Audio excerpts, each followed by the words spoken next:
Prehistoric America, 30 million years ago, the dawn of the Oligocene epoch.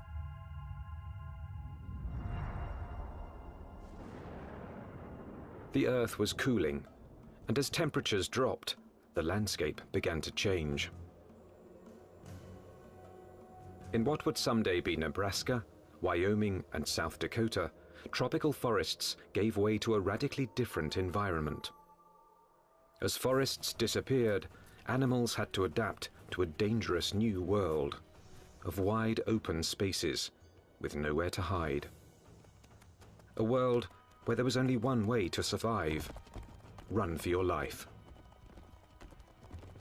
Camels become adapted for open country, horses become adapted for open country, and you have to be able to escape your predators by being fast runners. As prey animals became harder to catch, predators also had to change. In this arms race, it took speed and jaw power to stave off starvation.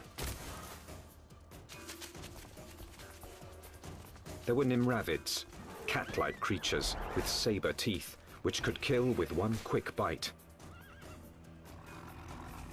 And the fearsome hyenodon with its lethal jaws.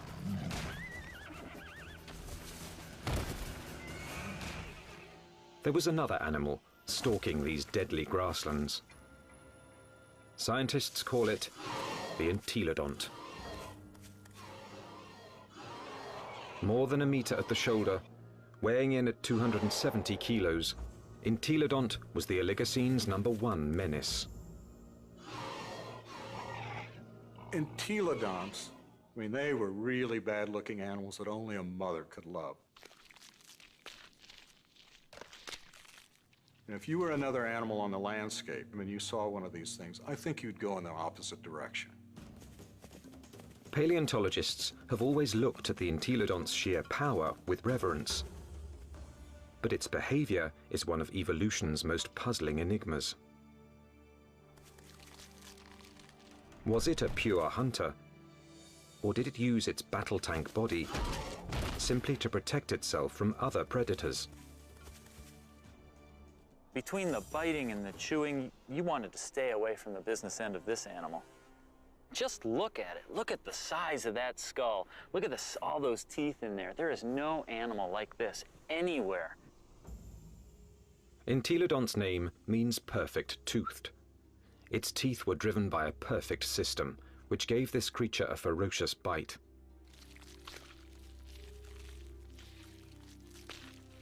Its jaw power came from two massive cheekbones that leveraged the muscles and supercharged them, driving the deadliest jaws of its time.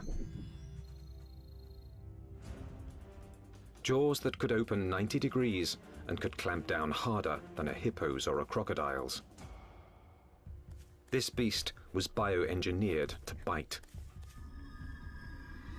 But what it was eating and why remains a mystery. Entelodonts have no modern relatives, no modern close relatives. So it makes it a challenge for a paleontologist to figure out how they made their living. What would an animal with such an enormous flange on its face, such enormous teeth, be eating? What was it doing? Entelodont fossils first caught the attention of scientists in the 1850s. They decided it was a bear-like creature. But then grooves in the teeth suggested that entelodonts were digging for plant roots, meaning that they literally ate like pigs. Today, scientific analysis has confirmed that the entelodont's closest living relative is the pig. But while this creature has some pig-like features, scientists have struggled to place it in any one category.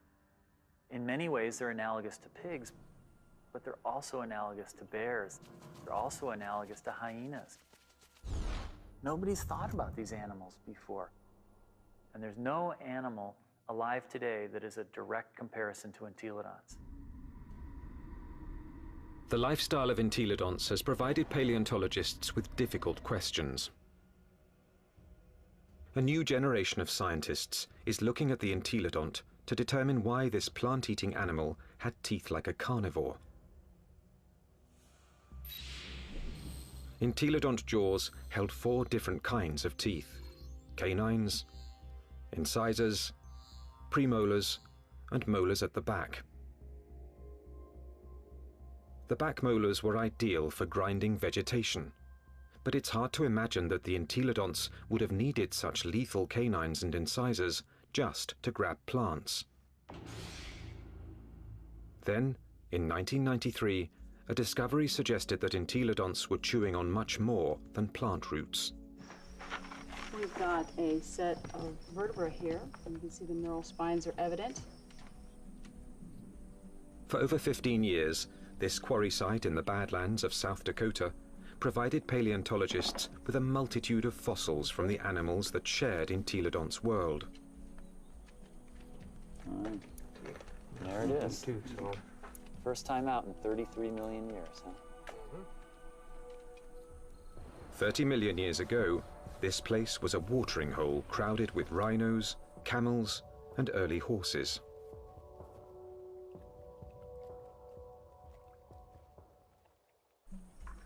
Well, we have some articulated ribs. Scientists also found one of the largest collections of entelodont bones in the history of North America.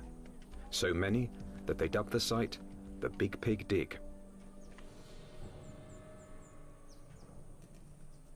Fossil hunters also found the prehistoric equivalent of fingerprints. Entelodont teeth marks, all over the bones of the biggest and fastest animals of its time. Well, these represent bite scars along the dorsal margin of this rhinoceros skull. Well, what could make these marks? If we take an entelodont skull, we see that the premolars are widely spaced apart.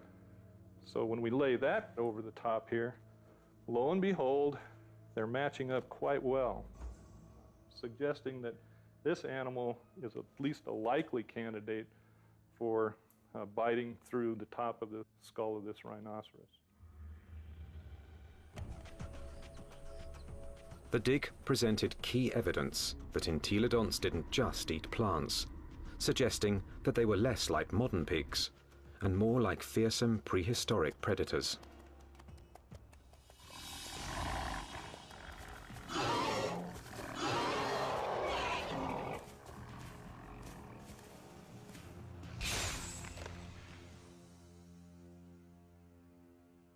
If we look at the front of the mouth of an entelodont, it's got a very strong bite that's interlocking.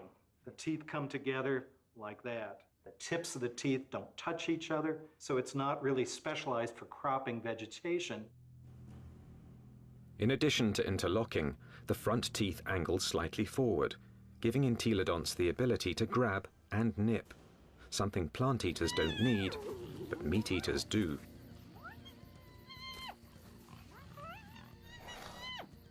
The incisors and the canines would have been perfectly capable of tearing a bite out of a carcass. But dentition isn't the only reason paleontologists believe the entelodont was a dedicated carnivore. Under Wyoming's rugged terrain, scientists are finding more and more bones bearing the signature of entelodonts' powerful jaws.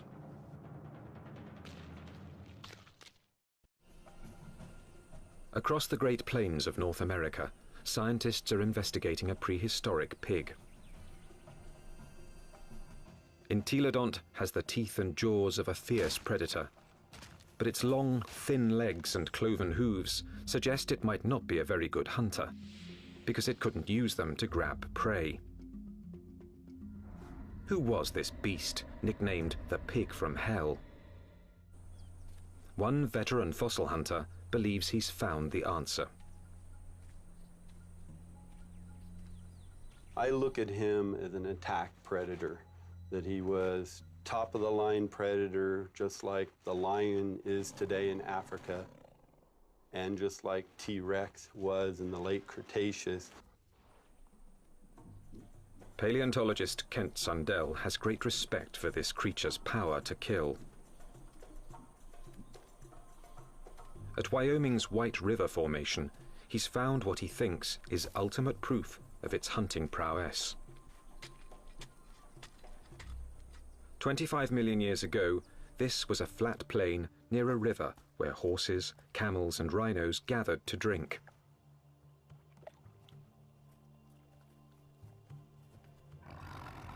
Fierce carnivores, such as hyenodons and saber-toothed cats, were also drawn here. It was the perfect spot to ambush and kill the unwary prey animals. In 1998, Dr. Sundell found the mangled skeletons of 7 miniature camels jumbled together. All the bones had been gnawed, and 6 were missing their hind quarters. In theory, they could have been the victims of several predators, like the hyenodon or early saber-toothed cats. But when Dr. Sundell matched up the teeth from White River's meat-eaters with the bite marks on the camel's bones, only one fitted.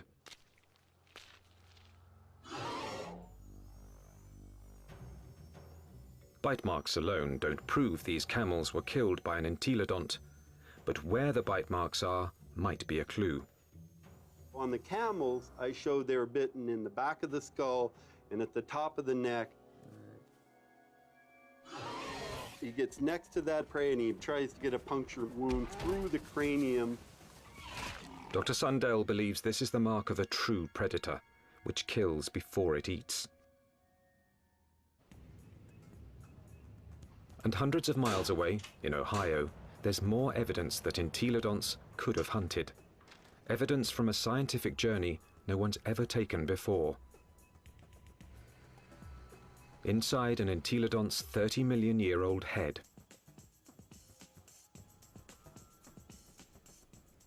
At Ohio University, anatomist Larry Whitmer uses a CT scan to electronically model the brain surfaces of prehistoric animals. When he modeled his first entelodont brain, he noticed something unusual. This animal's eye sockets face right back out at us. What that tells us is that this animal almost certainly had binocular vision, meaning the visual fields overlapped, which allowed them to have some depth perception. Larry Whitmer believes entelodont's eyes help to identify it as a predator. There's a decent chance that this animal has binocular vision as a predatory adaptation, to actually spot prey and actually judge their distances, which you might actually expect an ambush predator to have. So it could actually jump at the right speed and the right distance in order to capture its prey.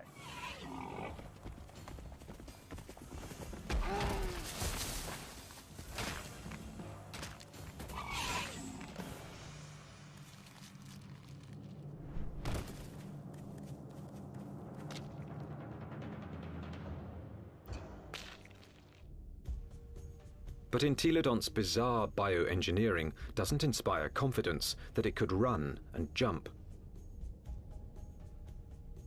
Its body bones are light compared with its massive skull.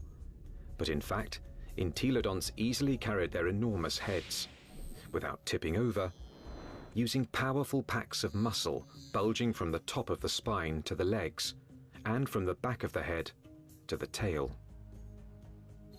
The animal's head was cantilevered out in front of its body with these ligaments that ran from these spines down to the skull. It had full muscle all along either side here, and it had muscles coming from the sternum up to the jaw down here. Massive muscles carried its oversized head.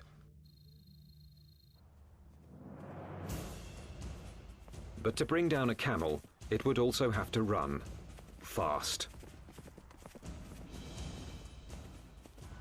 And that's when the entelodont's agile, lightweight body may have paid off. There's just one problem. When a predator catches its prey, it relies on its claws to grab it and bring it down.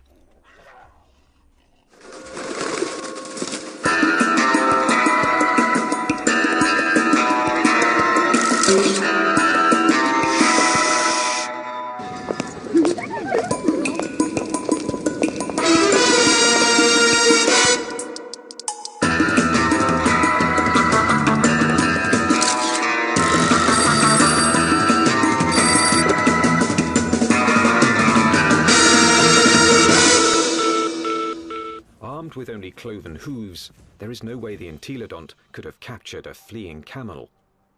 Or is there?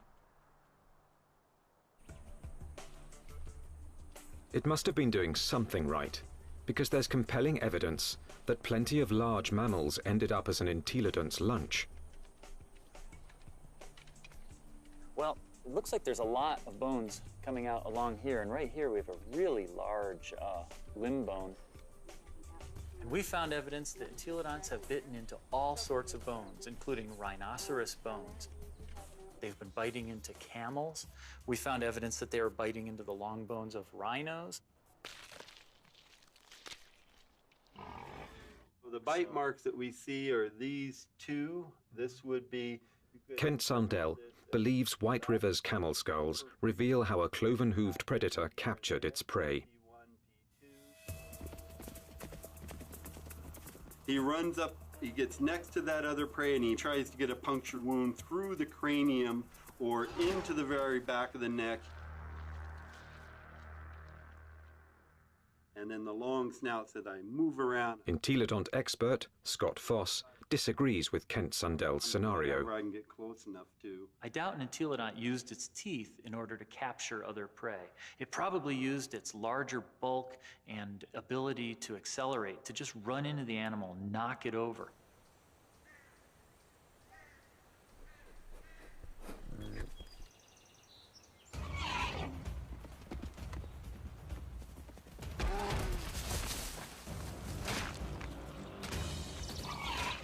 Once I had that animal knocked over, then the teeth can go into business. Then the jaw goes into business, and it could crush whatever it went into.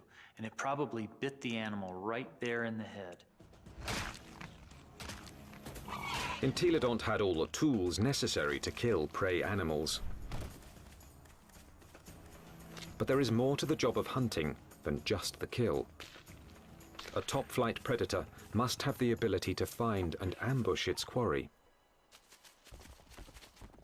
To understand this part of the process, science needs a fossilized window into an entelodont's world.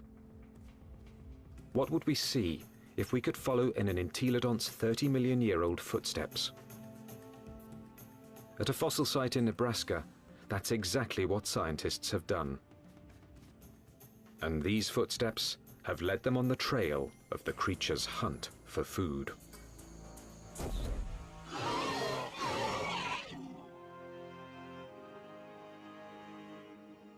Northwest Nebraska, home to Toadstool Geologic Park, one of America's more remote tourist destinations, and a treasure trove for anyone fascinated by life's ancient past.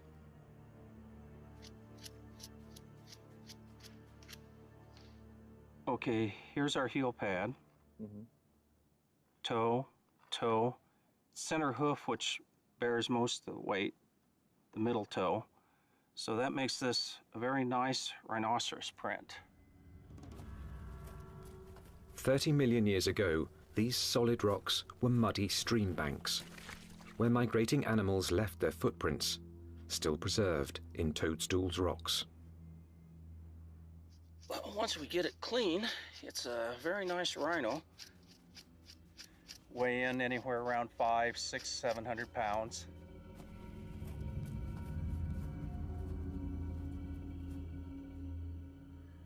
Dave Nixon has spent over 25 years analyzing the fossilized animal tracks of Toadstool Park. So on the first slabs over there.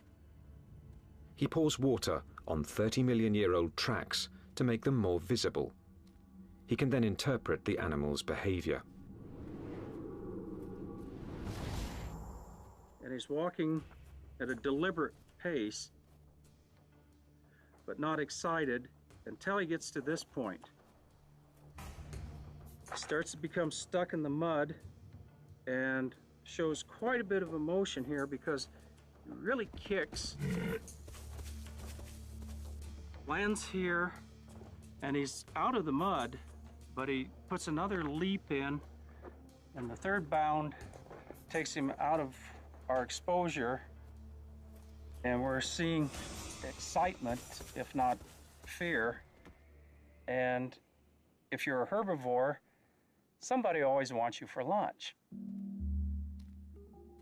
The rocks reveal that something was following the rhinos. We also have some smaller tracks. They look really tiny until you realize they're the tips of the toes. And what we have is an entelodont. The entelodont tracks at Toadstool Park give experts like Dave Nixon an unparalleled opportunity to understand how these creatures might have hunted. Because on that day, 30 million years ago, entelodonts weren't the only animals following the rhinos. And we have a set of carnivore tracks over here.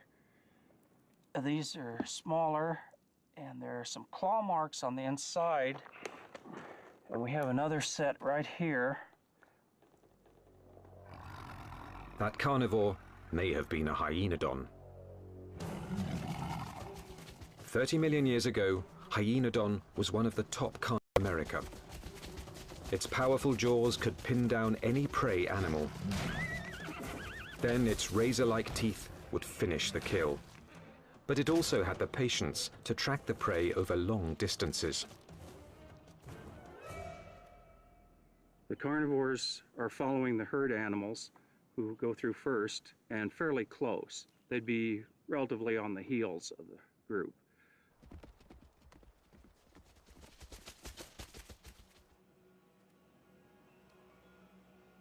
Mysteriously, the tracks also reveal that the entelodonts were letting the competition get closer to the prey.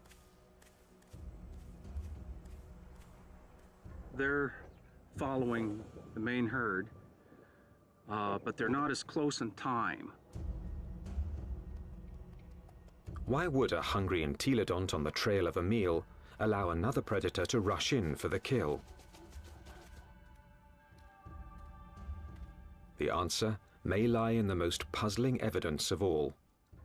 What's interesting, the rhinos are going that way, and the entelodonts are running at about a 45-degree angle to the rhino trail.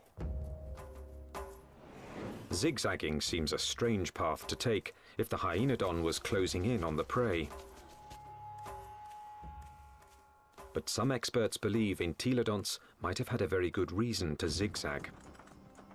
A reason revealed by a CAT scan. When anatomist Larry Whitmer modeled the surface of an entelodont's brain, one exceptionally large nerve cluster got his attention. The size of these things right here. And what these are nerves that are actually bringing sensory information in from the snout.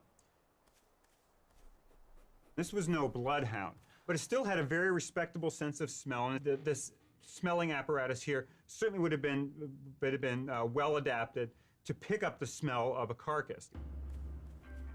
And that could explain why the Toadstool Park entelodont zigzagged while following the rhinos and hyenodon. Zigzagging could have helped its nose track the smell of a kill. It's searching. If, say, something's here or here, as you go around it, as the wind brought the scent to you, you'd be able to basically triangulate in on it and go find it. So if you were, the wind's from this direction and you're upwind, you'd miss it. But as you came this way, you'd be downwind and catch it, and you could double back.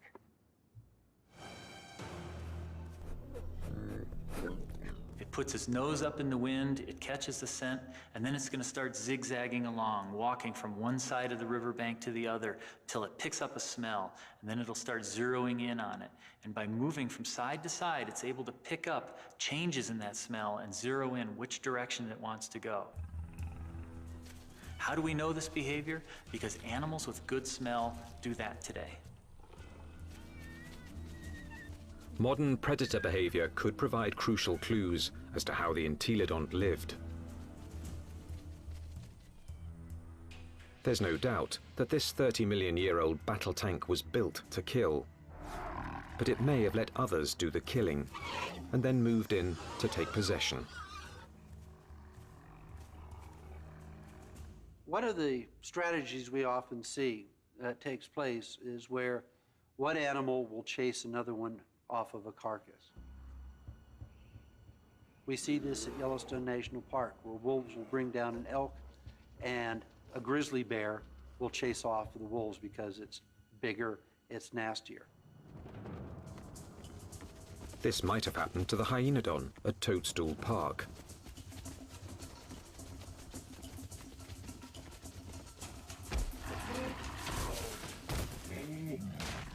The hyaenodon has run down and killed an exhausted rhino and is feasting on the carcass, until the pig crashes the party. The razor-jawed beast goes from fearsome predator to underdog. The hyaenodon might get in a few blows, but the entelodont's bulk would overpower its rival.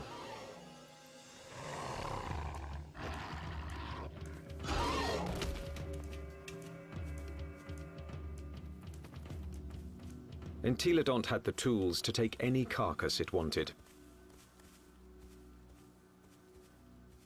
I can't think of any other carnivore that might stand up to it. Some experts argue that this is the true secret of the creature's success. An entelodont could hunt, but it didn't need to be a full-time predator. Instead, it let true predators do the hunting and killing, and then stole the fruits of their labor. Stealing food from a hyaenodont, even if it meant getting into a battle with a hyaenodont, would probably take a lot less energy than having to hunt for food and kill food on its own. If scavenging was its lifestyle, the entelodont's complex bioengineering doesn't look so strange. Entelodont had the eyes of a hunter, the nose of a scavenger, the front teeth of a meat-eating carnivore, and the back teeth of a plant-eating herbivore. It may have evolved from a plant-eater into an omnivore, a creature that could eat whatever was available in a radically changing world. And so in reality, what this animal ate was anything it wanted. That's part of the reason why these animals were as successful as they were for as long as they were on the planet. The entelodont's success was about to be tested by an ever-evolving planet. The Earth was growing cooler, and the landscape was changing. Some of the entelodont's fiercest rivals would not survive, but the pig from hell was about to show it could withstand the test of evolution by getting bigger.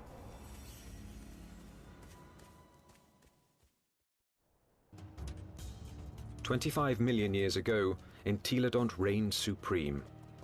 It roamed the North American Badlands, eating everything, fearing nothing, taking any food it wanted."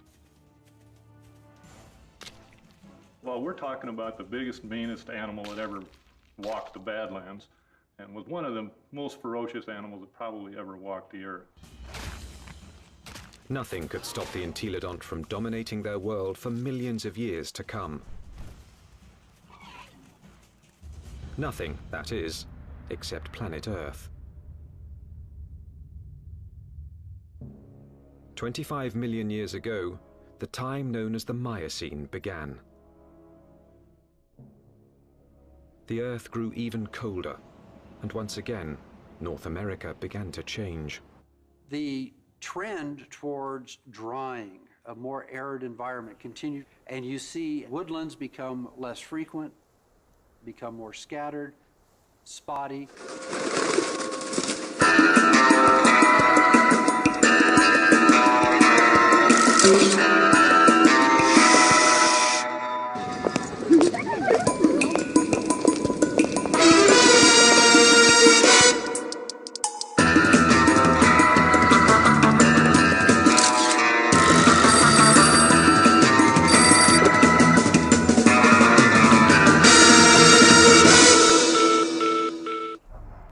So you're talking about an open grassland environment very similar to what we think of the Great Plains today. The fossil record reveals that as plant foods grew more scarce, mass extinctions began. survival depended on traveling long distances to find something to eat. One of the selective factors that we see going on is animals becoming larger because it enables them to cover larger distances to find the food resources that they need to survive. And that meant that predators were confronted by a life or death problem. Now, the animals they hunted were bigger, faster, and much harder to kill.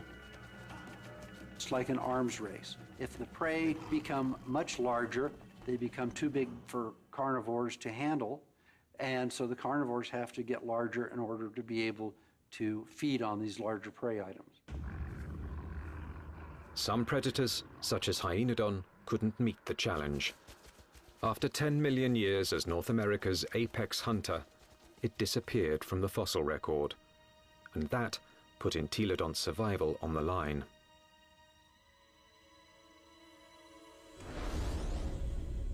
When the predator is gone, the scavenger is now in danger. The scavenger now needs to adjust its lifestyle. And if the scavenger isn't very flexible, it's going to have a difficult time. And in fact, the so-called pig from hell disappeared from the fossil record at about the same time. But this species wasn't gone. Entelodonts evolved to rule the North American plains with a vengeance. This pig hadn't become extinct, it had supersized. This new version stood over 2 meters tall and was 4 to 5 times the size of its predecessor. It still had a battle tank body and a sprinter's legs. Its skull and jaws were now even more massive and more intimidating. It was bigger than a modern bison.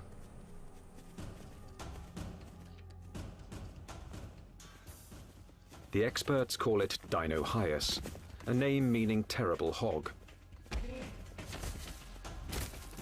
Terrible enough to earn a nickname of its own, the Terminator pig. Dinohyus. This is the monster of monsters. This is the beast of beasts. The skull alone is almost 1 meter long. This thing could bite through anything. The canines are this big around. They're just an enormous animal. And what is it doing? The answer lies at Agate Springs, Nebraska, one of the few places in North America where Dinohyus fossils are found. 24 million years ago, this place was a watering hole, an oasis in the arid sea of grass.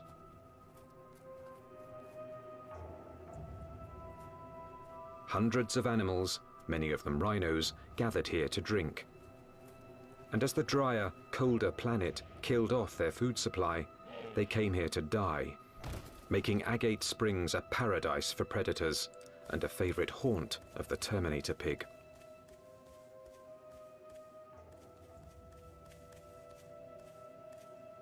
This thing was eating the big animals. We think that this guy was specializing on the large rhinos that lived at the time, on the calicotheres that lived here at Agate Springs. This is a limb bone from a calicothere, and in it we have a bunch of bite marks made by either a predator or a scavenger. The Entelodont premolar, one of the teeth you find just behind the canine, appears to match these holes very well. When its crushing jaws bit into some of the Miocene's biggest mammals, Dinohyus was chewing on more than meat.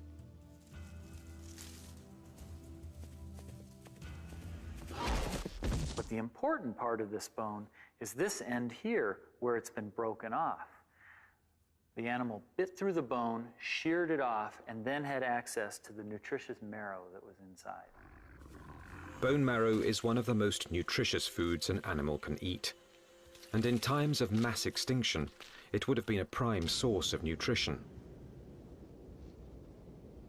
As the Miocene climate change killed off thousands, a diet from scavenged bone marrow may have allowed the terminator pig to thrive. The long bones contain marrow which is good for several years after an animal dies, so think of it as canned fat that would be available during a drought. So the pigs could still find food after a massive die-off, even if they're looking at mostly skeletons. The terminator pig was the pinnacle of Entelodonts evolution. This beast had supersized to survive the Miocene's challenge. And it very nearly succeeded, but not quite. Because in this new world, survival would ultimately depend on a skill set even the terminator pig didn't possess. 20 million years ago, a new monster predator arrived in North America. The bear dog.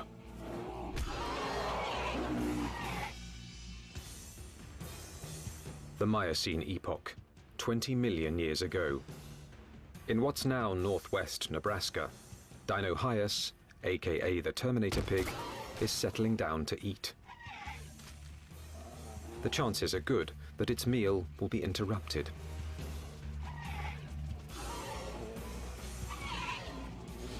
With its huge size, it could handle just about any threat to its dinner. Except a threat it had never seen before: the bear dog. A recent arrival from Asia, this savage, bone-crushing beast wouldn't back down from any fight.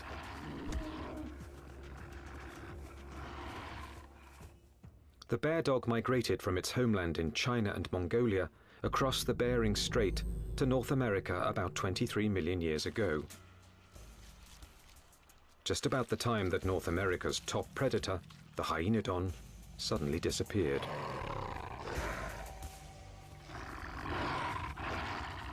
Scientists suspect that it wasn't a coincidence.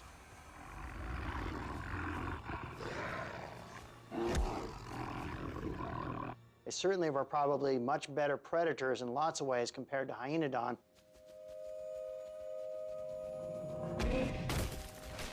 And so it's a reasonable expectation that they probably drove the last of Hyaenodon to extinction in North America.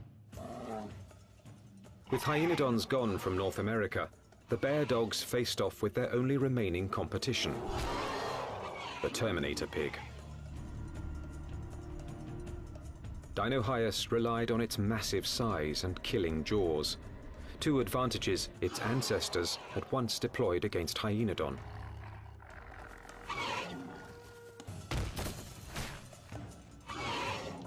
But the bear dogs counterattacked with new evolutionary weapons.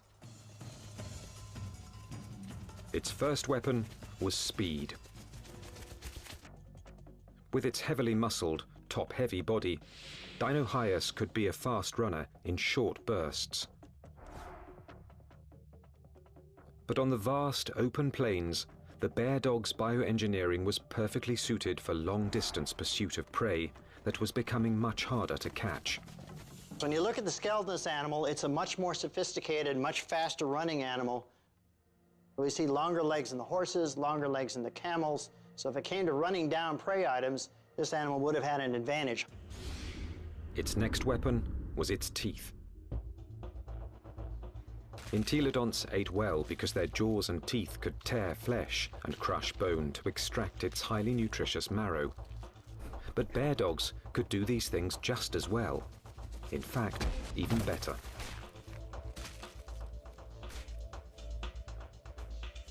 It's a great animal at biting bone, eating bone, crushing it.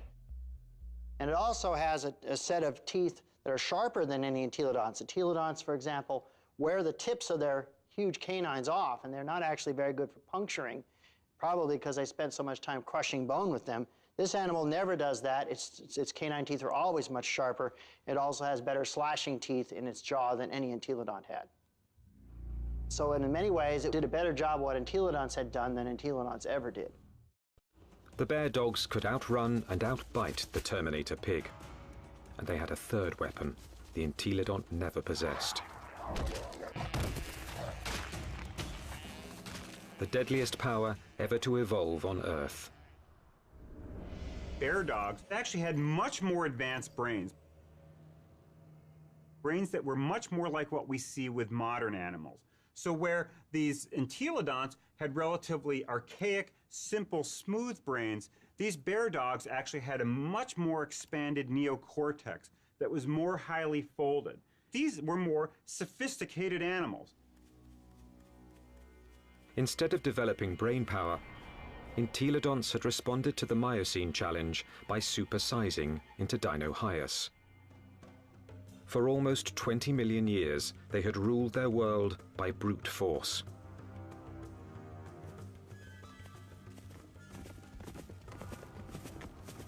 But no more. From now on, brains, not brawn, would decide who won and who lost nature's battle to survive.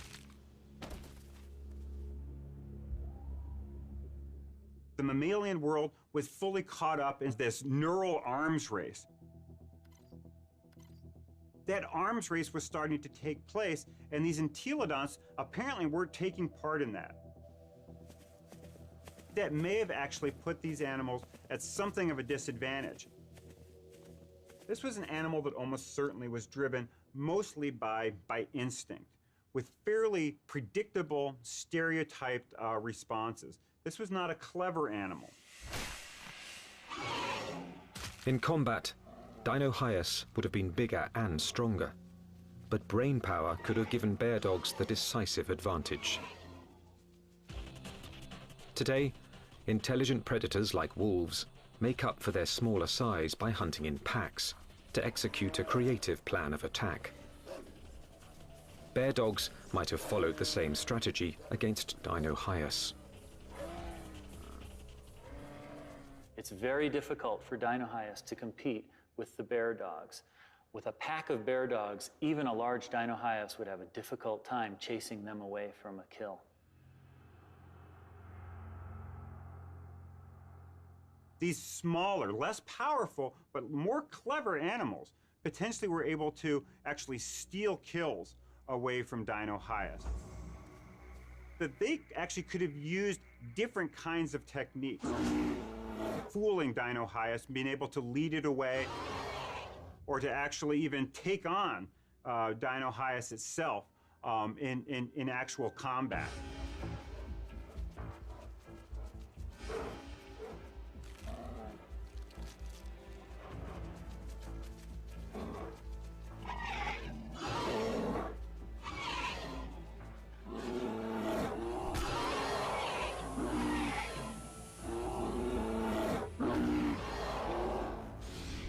So this is a more advanced animal in terms of its teeth, in terms of its speed, in terms of its overall body size, and especially in terms of its intelligence. This thing has a much larger brain for its body size than does any entelodont.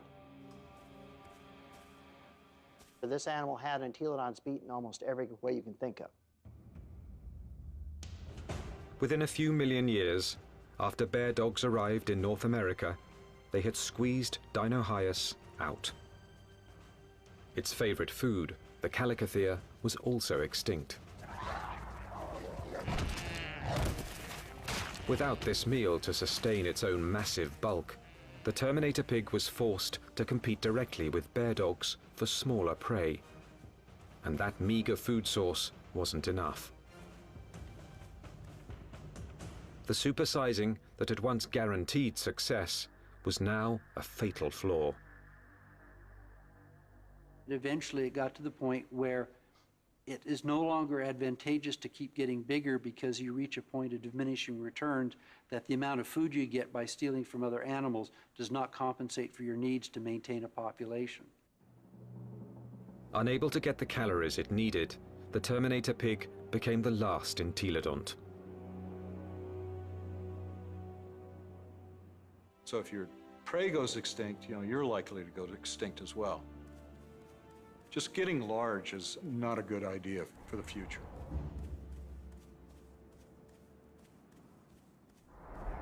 Despite its rapid demise, Entelodont was an evolutionary success.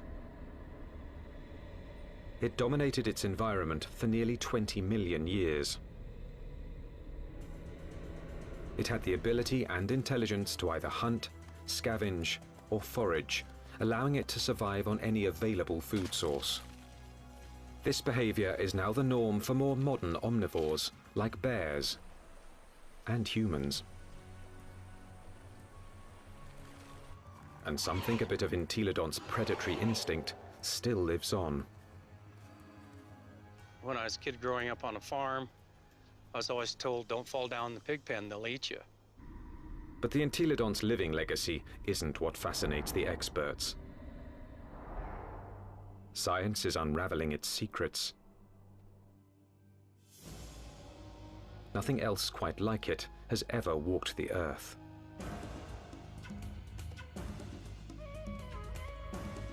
All we know is that this strangest of creatures, this toothy beast with an appetite for destruction,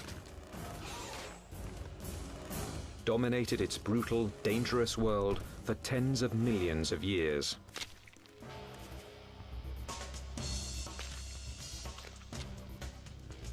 A powerful tribute to the Entelodont, perhaps the most unusual and the most mysterious of all prehistoric predators.